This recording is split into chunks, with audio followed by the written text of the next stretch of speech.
Okay, so I'm currently standing here with two members of Skeletonwitch. I'm with Nate and Scott. How's it all going, guys? It's going amazingly. Yep, excellent. No complaints so far. Yeah. We got here really, really late. Yeah. Like we literally pulled up and then we're playing in 10 minutes. Yeah, you were one of the openers, weren't you? Well, it exceeded my expectations because I didn't expect to make it here. Yeah. we played another festival in Germany last night. Drove 13 hours and arrived 10 minutes before we play. And as we're driving up, I'm looking at like the itinerary, and it's like all artists must arrive 4 hours prior to showtime, be behind stage 2 hours, and we were here for like 4. I don't think any band has managed that. So it's exceeded my expectations because I'm here. But no, the crowd was also really killer for 11 a.m. Like, it was. I think everyone that was here was there. So. Oh, that's good. So I was going to ask, because with being like the opening band, I mean, how difficult is it, especially for you guys, like going on really early? You've only just got here. You say you're knackered. How do you kind of go on and just be like? I mean, it doesn't. We do what we have to do, you know. We've done all kinds of shit, like. It's second nature, you know. I mean, yeah, like, exactly. You can be dead, but if it's like, oh, you got to be on stage in 5 minutes, then you're just like, oh. You rise from the grave. You're like, here we go. Got to do this. So no big deal. But, So tell me more about Forever Abomination, which is out in October. yes.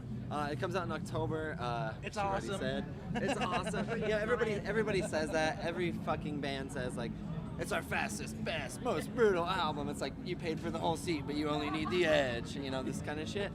But I mean, we wouldn't have released it if we didn't feel it was our strongest album. I'm not gonna say it's our fastest or this or that. It's just our best. You know, we've become better songwriters and players, and you know, as we progress, like the albums get better. I mean, we just know we're honing in kind of on the Skeletonwitch sound, if you will, of like what we do. And we're really proud of it. So. It's awesome. It's fucking awesome. So what about you? What's your favourite part of the album? If you had to pinpoint kind of one part, what would that be? Ooh, that's tough. I think, you know, we did a few tiny new things this time around, and I think this album, at least compared to Breathing the Fire, is really it's got a bit more maybe emotion to it. Like it's Breathing the Fire it's a pummel fest. It's really, really brutal. This one has brutal parts, but it gets opened up a little more, and I think it's musically better. Musically more better. And what about you? Oh shit. That's so tough. That's so tough.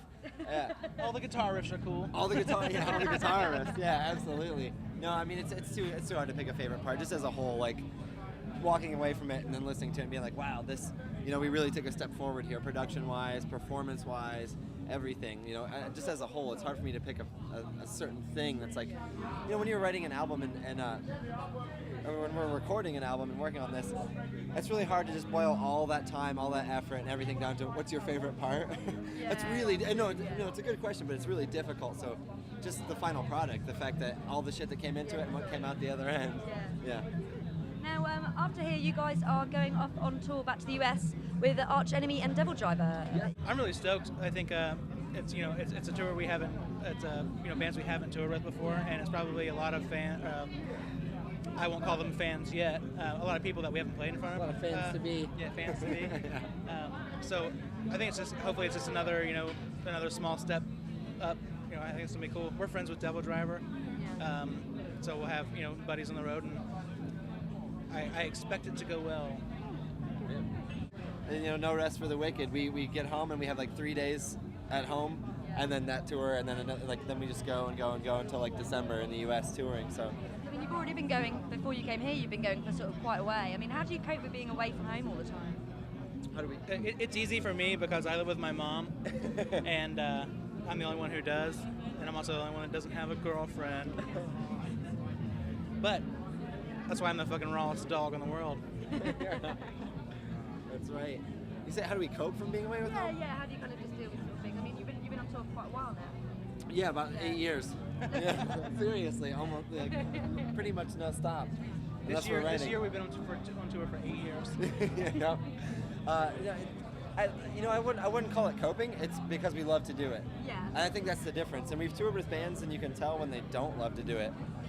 Guys that you see like in the backstage area, pissed and like, oh, I'm so tired and I hate this, and fortunately we all love doing this and we get along well. Like we hang out outside of the band as well. Like we're friends. So for us, it's not really coping. It's more the other people that we know are in our lives that have to cope with the fact that we're never home, or like It's harder to our cats and girlfriends. It's harder to cope with being at home. Like beginning of this year, we were home for a long time because we had a drummer quit, and we had to get a new drummer, and we also had to record an album and all this shit. So sitting at home writing an album for the last 5 or 6 months was that's harder than being on the road.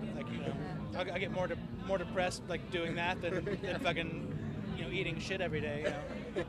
If you guys kind of got sick of the touring and you just didn't enjoy it as much as you do now, would you have to think of something new? If that happened, that's tough to answer until it does, or if it did. But I guess if it did, we'd probably just slow down and tour less, spend more time at home, and still play shows or whatever. But but that's kind of out of the question for me. Like fuck that. Like we're doing this or we're not. Like you know what I mean. So really, I think that's the way I feel about it. I've decided if let's just say if Skeletonwitch ever fizzles out, I would just remain in the industry, either being like a driver or something like that. I mean, I don't want to fucking load a truck full of girls' panties I'll never see ever again. You know what I mean?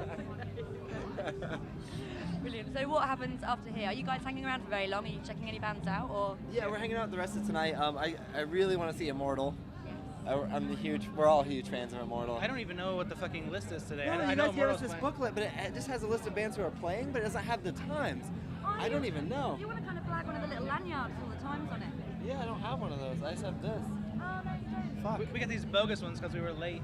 Yeah, exactly. They were like, Hey, okay, you we'll flag let you yourself play. one, and they've got all the time. Here's the loser laminate. Yeah. No, I'm just kidding. Yeah, our catering is a bologna sandwich. Yeah, bologna. Split between all of us. Well, it's bologna on hand. Yep. Well, that's it from me, guys, unless there's anything else that you'd like to add. Just a thank you to anybody who supported Skeletonwitch, whether they let us crash on their floor, bought us a beer, or bought our album, or whatever, or hung out.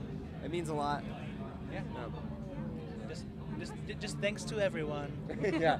Thanks to all the children.